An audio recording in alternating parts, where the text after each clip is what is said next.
देखो, आज आप लोगों को एक कहानी नहीं सुनाते हैं। कहानी अपने उत्तर प्रदेश की है, मेरठ की। आज से लगभग 10 साल पहले की कहानी है। मेरठ के पास एक गांव था। उस गांव की एक लड़की थी, गरिमा। गरिमा दिल्ली में काम करती थी। लगभग 50 से 60 हज़ार रुपये वो कमाती थी पर मंथ। गरिमा की शादी पास ही के गाँव के एक लड़के से होती है। उस लड़के का नाम था रोहन। जब गरिमा की शादी तय होती है तो गरिमा को ये बताया जाता है कि रोहन काफ़ी अच्छा पढ़ा लिखा लड़का है और तुम शादी कर लो, तुम्हें काम करने की ज़रूरत नहीं पड़ेगी। तो गरिमा बहुत खुश होती है और गरिमा की शादी हो जाती है। शादी के होने के बाद 2 साल बाद गरिमा को पता चलता है कि रोहन के पास जितनी भी डिग्रियां हैं वो सब फर्जी हैं। उनके पिता कोई कॉलेज से वो डिग्री खरीद के रोहन को दिए हैं और रोहन कोई ईमानदारी से पढ़ाई नहीं किया है और यही कारण है कि रोहन को कोई भी नौकरी नहीं मिल रही है। आगे धीरे धीरे दोनों के बीच में थोड़ा लड़ाइयाँ होती है, लेकिन रोहन कभी लड़ता नहीं है। गरिमा हमेशा रोहन से लड़ती रहती है। लेकिन रोहन की जो बहन थी गुड़िया, गरिमा उस गुड़िया को बहुत ज़्यादा पसंद करती है। दोनों ननंद और भौजाई में बहुत अच्छा पटरी भी खाती है। गरिमा अपने सास ससुर को बहुत ज़्यादा प्यार करती है। एक दिन क्या होता है कि गरिमा सोचने लगी कि अगर ऐसा ही रहा, रोहन कुछ नौकरी नहीं पाएगा तो मेरा परिवार आगे चलने वाला ठीक ठाक नहीं है। गरिमा अपने पति से कही कि मैं तुम्हें छोड़कर जाना चाहती हूँ और अब मैं तुम्हारे साथ नहीं रहूँगी। तो जो रोहन था उसने कहा कि ठीक है, अगर तुम्हारी इच्छा यही है कि तुम मेरे साथ नहीं रहना चाहती तो आप जा सकती हो, मुझे कोई ऐतराज़ नहीं है। गरिमा क्या की कि घर छोड़कर चली जाती है और घर छोड़ के चली जाने के बाद लेकिन उसकी जो बहन थी गुड़िया और साथ में सास ससुर उसके जो थे उनसे मिलने हमेशा आया जाया करती थी और उन्हें भी किसी भी प्रकार का कोई ऐतराज़ नहीं था। एक दिन क्या होता है कि गरिमा के जो माता पिता होते हैं वो सोचते हैं कि बिटिया वहाँ भी नहीं जा रही तो कहीं तो जाएगी ही। 1 साल हो गया, धीरे धीरे गरिमा अपने ससुराल नहीं जा रही, अपने पति के पास नहीं जा रही। गरिमा क्या करती है कि बहुत ज़्यादा टेंशनाइट रहती है। तो एक दिन उनकी माता बोली कि गरिमा एक काम करो, ऐसे काम नहीं चलेगा, अब तुम्हारे पास पैसा भी ठीक ठाक आ रहा है, चलो हम अच्छा सा लड़का देख के तुम्हारी दूसरी शादी तय कर देते हैं। पास ही के गांव के एक लड़के से गरिमा की शादी तय हो जाती है और उस लड़के का नाम था बिक्की। जब बिक्की से उसकी गरिमा की शादी तय होती है तो बिक्की गरिमा को बिल्कुल पसंद नहीं करता है, हमेशा गरिमा से लड़ता झगड़ता रहता है। और एक दिन क्या हुआ कि गरिमा के पास अचानक रात में फ़ोन पहुंचता है। जब फ़ोन गरिमा के पास जाता है तो वो फ़ोन और किसी का नहीं था, वो फ़ोन रोहन का था। तो रोहन ने गरिमा से बताया कि पापा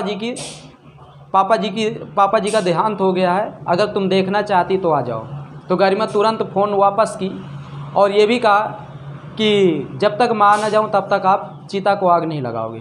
गरिमा तुरंत दिल्ली से मेरठ गई और मेरठ जब पहुँची तो काफ़ी ज़्यादा रोई अपनी ननंद से, अपनी सास से, और अपने पति को बताया कि जीवन में जो आया है वो तो जाएगा ही।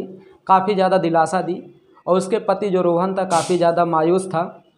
उसके बाद जब उनकी चिता को आग लगाई गई तो गरिमा अपने पति से कही अच्छा ठीक है मैं जा रही हूँ।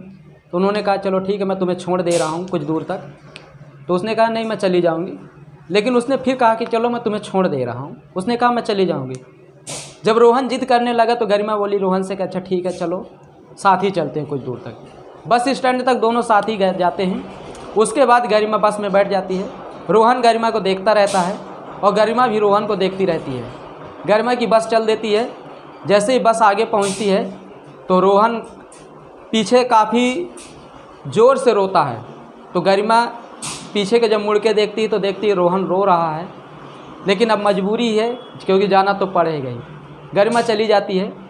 तभी क्या होता है, कुछ दिन बाद जो रोहन की बहन थी गुड़िया, उसकी शादी तय हो जाती है। जब शादी तय हो जाती है तो रोहन गरिमा को फ़ोन करता है कि गुड़िया की शादी तय हो गई है, अगर मिलना चाहती हो तो मिल लो। तो गरिमा कहती है क्यों नहीं मिलेंगे हम। गरिमा फिर आती है, गुड़िया को शॉपिंग कराती है, बहुत सारी चीज़ें खरीदवाती है। उसके बाद वो फिर चली जाती है।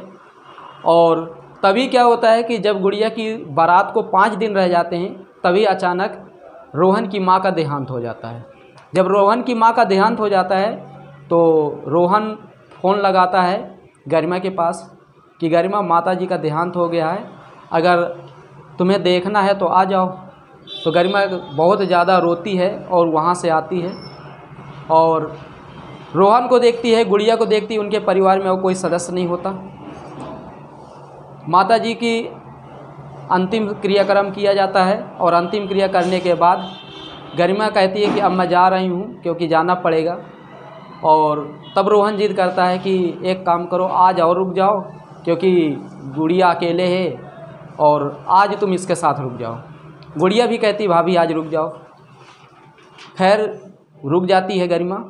और गरिमा और गुड़िया एक दिन रात में एक साथ लेटे हुए थे तो गुड़िया कहने लगी कि भाभी भैया भी अभी तक शादी नहीं कर रहे हैं तो तुम भी अभी तक शादी नहीं कर रही हो, तो एक काम करो यही ना रुक जाओ।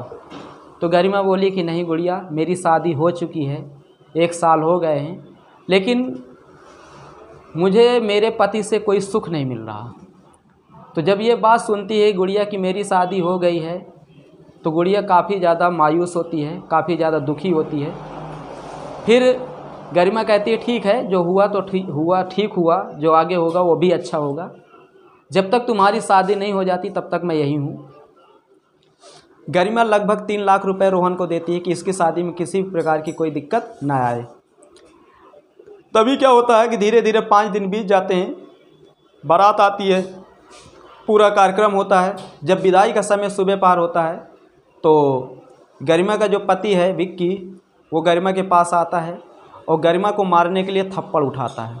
जैसे वो गरिमा को मारने के लिए थप्पड़ उठाता है तो रोहन थप्पड़ पकड़ लेता है, उसका हाथ पकड़ लेता है और कहता है तुम मेरे दरवाजे गरिमा को कुछ नहीं कहोगे, क्योंकि गरिमा मेरे साथ 2 साल यहाँ थी, मेरी पहली पत्नी है और आखिरी भी पत्नी है। मैं इसको न कभी डांटा, न धमकाया, न मारा, तो तुम कैसे मेरे दरवाजे में इसे मार सकते हो। तो उसने कहा ये मेरी पत्नी है, मैं कुछ भी कर सकता हूँ। तो उसने कहा कि तुम कुछ भी नहीं यहाँ कर सकते, जब ये यहाँ से जाएगी तुम्हारे घर, तुम इसे चाहे काट डालना, मैं कुछ नहीं कहूँगा। और 2 घंटा आप रुक जाइए, क्योंकि गरिमा और गुड़िया दोनों की ही पता है कौन सा सामान कहाँ पर है। गुड़िया तो जा नहीं सकती, गरिमा ही है।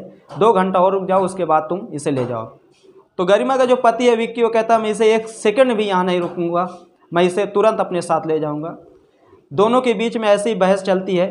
तभी गरिमा बोलती है कि अब मैं तुम्हारे साथ जीवन में नहीं जाऊँगी, तुम्हें जो उखाड़ना हो उखाड़ लो, अब मैं यहीं पर रहूँगी। ये बात सुनता है जब रोहन, तो रोहन काफ़ी ज़्यादा अंदर से खुशी रोहन के अंदर होती है और गरिमा बहुत जोश के साथ ये बात बोली।